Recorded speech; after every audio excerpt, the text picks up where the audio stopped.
You've been hired by Milošević family. Yes, that's correct.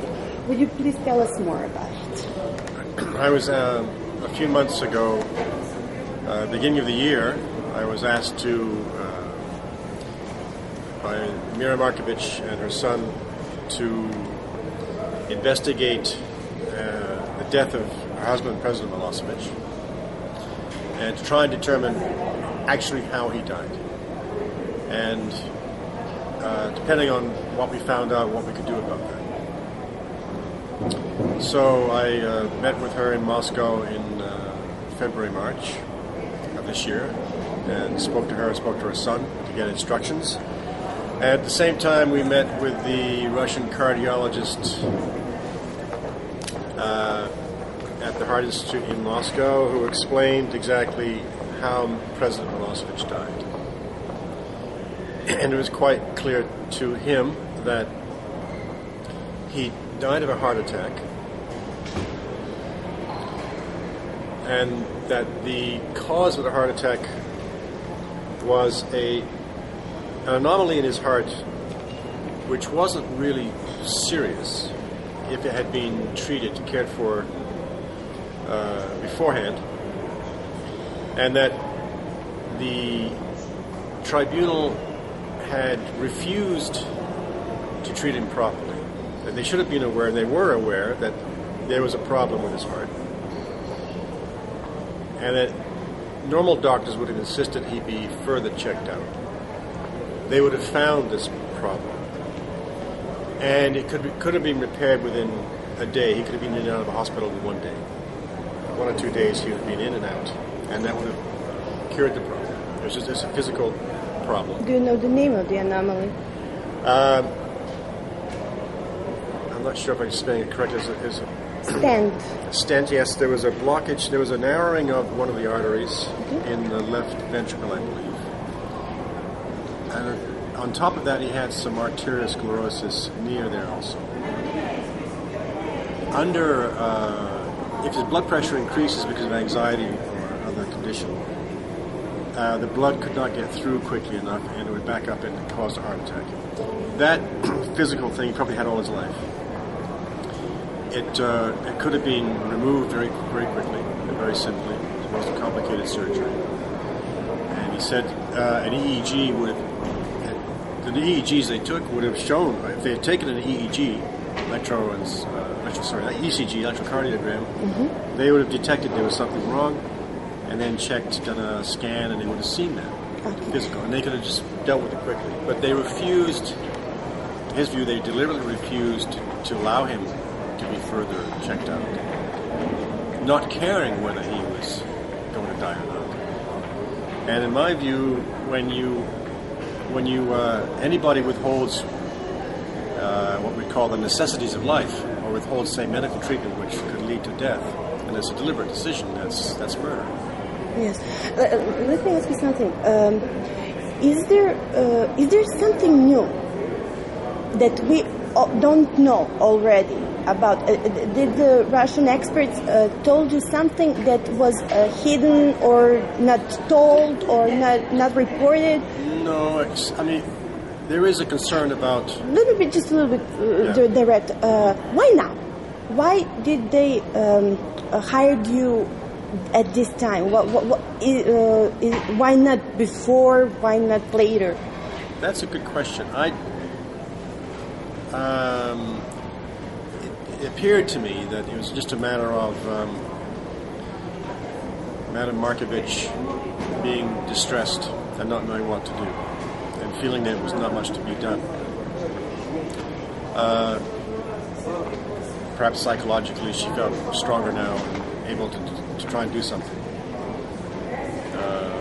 Because she's isolated in Russia, and it wasn't exactly clear to me why she decided to engage somebody now. She had actually engaged another lawyer before me, Fan Dixon from Canada also, just after he died. And she did pursue it a little bit, but then she had family problems. She went off the case. So she did try and do something initially. Maybe that involvement made her feel there was not much to be done. So I can't really answer that question directly unless I get through to her again. But I'll try and ask her. So it was the family's initiative to open the investigation. Tell me something. Did they contact you, or there was a third party, or how did you get in contact? Yes, I was already in the team of Milošević defense, right? Well, I'm on the ICDSM, the Committee for the Defense of Slobodana Miloševića. I was the chair of the International Legal Committee, and I was the vice chair of the committee. So I've been in contact with everybody involved in Milošević, and I met Mr. Milošević, President Milošević, many times, and I felt we were friends. So. So, yes, the committee approached me and said that Madam Markovic was looking to get some help, and would I consider doing it? Sure. So, through that contact, I arranged to meet her in Moscow. I went to Moscow and met her. Can you tell us when was it? I had met her before in Belgrade when she was still here. This talk, when was it? I went there in late February and I left in March. There was a 2-week period I was in Moscow, and I had several meetings with her then. She knew me from just when he was first arrested in Belgrade. I met her here a couple of times, so we knew each other. We knew each other slightly, and so I said I'd be willing to do something. I wasn't sure quite what they wanted. She's not really interested in monetary compensation per se, or criminal prosecutions. Really, she expressed herself quite well that she's really interested in getting the UN, NATO, the tribunal to take responsibility for his death. She'd be quite happy if they were to admit that they didn't treat him right and that led to his death. What will be your moves? Well, do you have a plan? What is the plan? The plan is step by step. So the first thing I did was write to all the authorities involved in his incarceration. So we wrote to the president of the tribunal, the prosecutor, the registrar, wrote to the Dutch Forensic Institute who did the autopsy, the Dutch police, and I wrote to all the members of the Security Council. What did you write? It's a letter stating that I'd been engaged by Mira Markovic to investigate how he died, why he died, and under what circumstances, and I requested all the information that they had in their hands so we could have our own investigation done. Autopsy reports, medical reports, prison medical reports, any other evidence that may lead, of any nature, which could lead to some evidence about how he died or why he died. Because there is a concern also about, some people wonder whether he was maybe poisoned, and that's always a possibility, but we'll never ever prove that. It's just impossible. And that was because of some certain drug found in his body just before he died. He was concerned about maybe he was being poisoned. But the cardiologist made it quite clear to me we'll never find out that. So it just leaves at a suspicion. There's a suspicion always about that, but there are poisons which exist. You can never detect them ever, so we'll never know that. But it's quite clear the cardiologist told me that whether that had anything to do with it, the stimulator or not, we will never know. But the fact is he died of a problem which, if he had been cared for normally, as they should have done, all prisoners in any prison, the prison authorities must take care of the prisoners. And if they have a problem, they should have them treated.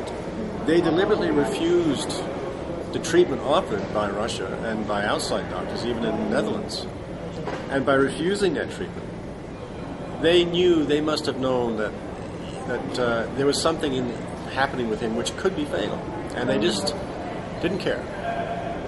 And when somebody does that and death results in law, that's manslaughter. It's a form of homicide. And it's quite clear from the report that the ICTY issued, the Parker report. When you read it and analyze it, they actually confirmed that was the case. That their doctors, the UN doctors, had one opinion, but they did admit the French and Russian doctors who did see him told them there was something wrong and it could be fatal. He needs to be treated, and they just ignored that.